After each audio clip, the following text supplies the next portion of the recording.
Doğu Akdeniz'de yükselen ışık, ekonominin nabzını tutan, sektörleri bir potada paydaşlarıyla buluşturan Aydın Ekonomi dergimiz. Sektörel, sanayiden turizme, tarımdan eğitime her ay farklı bir sektörü okurları ile buluşturuyor. Sektörel. Şehrin başkenti Antakya'da Hristiyan dinine mensup insanlar olarak Noel Bayramı'nı büyük bir sevinç ve coşkuyla kutlamanın heyecanı içerisindeyiz. Yüzyıllardır devam eden barış ve kardeşlik ortamının tüm dünyaya örnek teşkil ettiği ibadethanelerin aynı anda Allah'a yakarışlarının sunulduğu, ezan sesinin çan sesine, çan sesinin hazan sesine karıştığı, üç semavi dini mensupların kucaklaştığı Antakya, acı ve gözyaşının eksik olmadığı dünyamızda tüm insanlığın en temel özlemi olan barış ve huzurun yaşandığı müstesna şehirlerden bir tanesidir.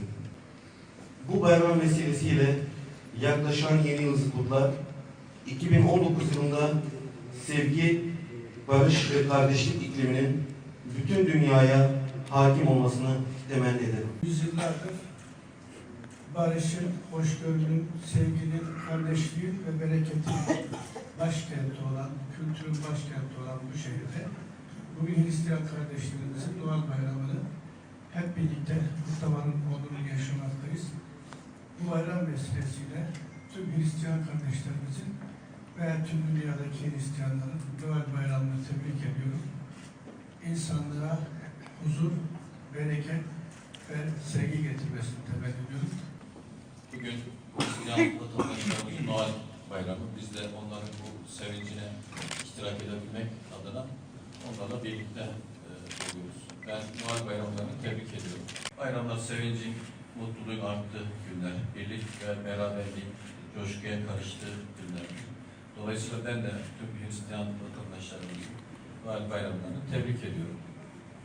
Biz onlarla birlikte bu topraklarda yaşamaktan mutluyuz. Ben eminim ki onlar da bu topraklarda bizlerle birlikte yaşamaktan mutlular. Bize renk katıyorlar.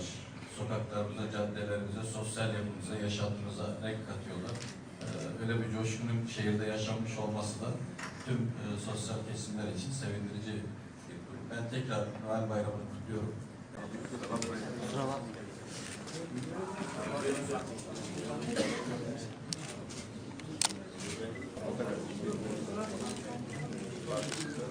İsmail Belediyesi